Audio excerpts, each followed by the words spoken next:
आही सिंध महजी मां दिनो सदे अवामी न्यूज़ आही सिंध महजी मां।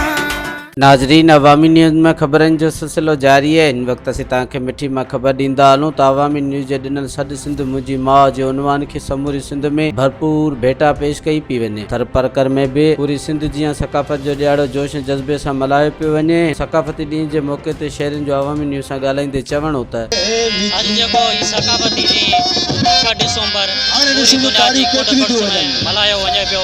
इन जे हवाले सां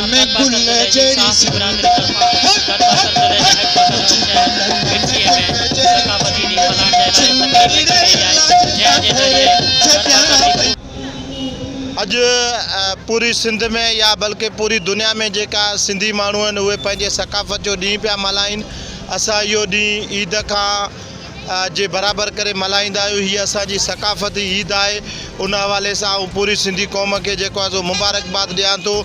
ऐं जेके बि हिते TV चैनल कमु कनि था, असां वटि ख़ासि करे अवामी जेको आहे उहो बि आवाज़ु तमामु सुठो जेको कमु करे पियो। उन जे तसलसल सां जीअं त अॼु क़ौमी ईद आहे, पूरी मीडिया जेको आहे सो एक्शन में आहे त आऊं अॼोके ॾींहं ते बि सिंध हुकूमत खां इहो मुतालबो कंदुसि त तव्हांजो जेको निकितल नोटिफिकेशन आहे उन ते अमल कयो ऐं सिंध जी जेको अमीर सिंध जी ग़रीब आवाम जे लाइ अटो सस्तो कयो। छाकाणि जो ख़ुशियूं जेके हूंदियूं आहिनि उहे महांगाई ख़तमु करे छॾियूं आहिनि।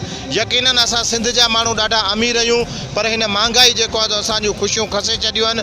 त आऊं सभिनी चैनलनि जे थ्रू तव्हां इहो पंहिंजो आवाज़ु जेको आहे रिकॉर्ड करायां थो अॼोके ईद जे हवाले सां त सिंध में जेका मज़ीद खबरों और तफसीलात के लिए विजिट करें हमारी वेबसाइट www.awamiNewsHD.com।